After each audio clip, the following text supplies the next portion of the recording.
Hello everyone, Ryan Nordahl here with Epic Whitetail Habitat LLC. I thank you for joining me on this video today.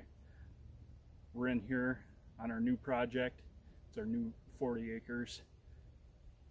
Not necessarily new to the ownership of it, but it's a property that we've really been focused on setting up this spring, this summer.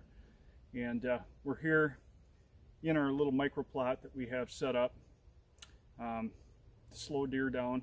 It looks rather shaded in here today. I understand that, but I do have it opened up pretty well in here to catch that morning sun at least up until about noon, 1 o'clock in the afternoon. We're in here today seeding down our travel corridors, and that's what I want to talk about today, the importance of seeding down the travel corridors. We were in here this spring throughout the month of June creating our travel corridor, making that meandering path, defining that path of movement for these deer out of their bedding areas as they come off the ag fields in the morning, come down in here, catch that west breeze that's off here to my right, your left as you're watching this. We've got corn, we've got clover out in the ag fields. That corn is going to come off probably about the end of August, the way things are shaping up here this growing season, but for September for sure. And it's going to be coming off in the form of corn silage for the dairy cows that my brother raises. Anyway, after that corn comes off, that'll be seeded to rye. I'll probably take the back closest to the woods here, the back acre or two, throw in some forage peas, maybe even some forage beans, just for some green protein early on, and maybe even some forage oats.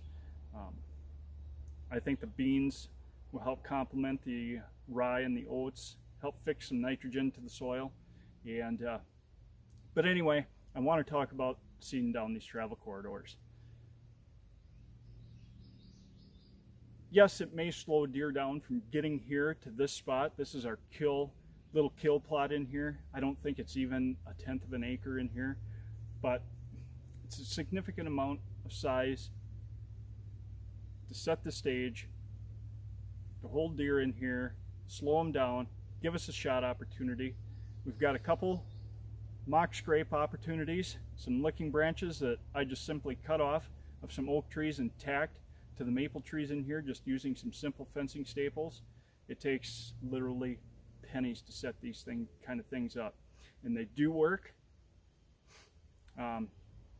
So we've just been in here seeding the clover down.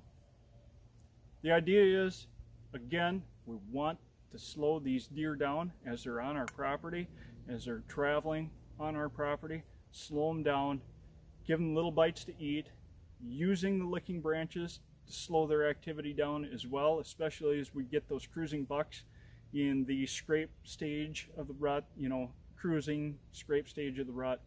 But they're going to use these licking branches year round, and they're using them already this summer. We're the 20th of July. Again, we're in here seeding these travel corridors down, this particular travel corridor anyway. Hopefully by August, especially by bow season, we've got some significant growth in here with our new seeding. And the reason I like to seed my clover now instead of in the spring is most of your cool season annuals that germinate in the springtime are reaching the end of their life cycle. They're dying off. You're not going to have that weed competition come the end of July here, August, into September, to that first frost. Generally, mid to late September, early October, we get our first frost here in this particular area of Wisconsin. But anyway, giving them little nibbles along the way, slowing them down as they travel on this corridor. We've got it meandering as well. We've got that travel corridor meandering as well. The entire length of this little woods here on this property. I don't want a straight line. I don't want that buck coming in to this travel corridor and being able to see straight shot.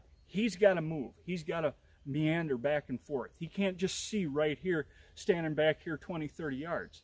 He's got to move. He's got to come in and check out every little thing that's in here.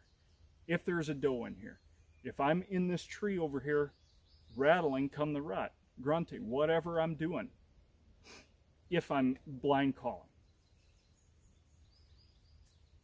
But it's giving him little bits and pieces to eat, especially as our forbs and stuff start to die with the first frost this fall. That clover will still be here, and chicory will still be in here. You can get green vegetation to eat as the forbs and the weeds, whatever, what have you, start to die off in the spring or in the fall after the first frost. Giving them opportunities to browse and graze along the way. Browse is set up with the hinge cuts. Grazing set up with the clover and chicory plantings. So, using the Hot Chick by Domain Outdoors, I think it's one of the best blends there is as far as a clover and chicory blend that's out there. It's just my little recommendation. I'm not sponsored by them or anything. I just love their product. I love to use it. So, but that's my little tip here today. You can be the judge yourself. I know there's a lot of guys that don't recommend seeding down travel corridors between bedding and food. And that's fine. And it does work that way.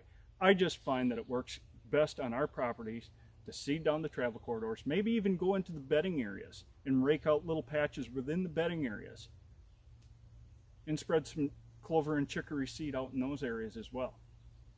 Especially when I'm first establishing a new bedding area where I definitely want to define that movement into that bedding area. I probably will go in and throw some seed down, but definitely on these travel corridors. They're stopping, taking little bites as they're traveling through. They're slowing their movement down. They ain't just cruising through.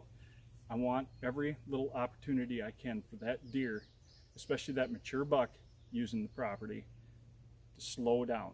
Waste his time on this property. Try to maximize the amount of time that he wastes here on this property while he's here. Yes, he is a wild deer, and I can't stop him from going on to other properties. I can't. This isn't high fence. This is fair chase. And it can be done on yours as well. Keeping him here during daylight hours as much as possible. We're sneaking in the back door of the stand, and we're exiting out the back door as well. It's going to be a perfect morning setup early in the season. It's going to be a great all-day sit come all the phases of the rut toward the end of October through November. Thanks for joining me in this video. I hope you found some of it educational. Thanks for joining me today. Ryan Nordahl, Epic Whitetail Habitat, LLC. Thank you.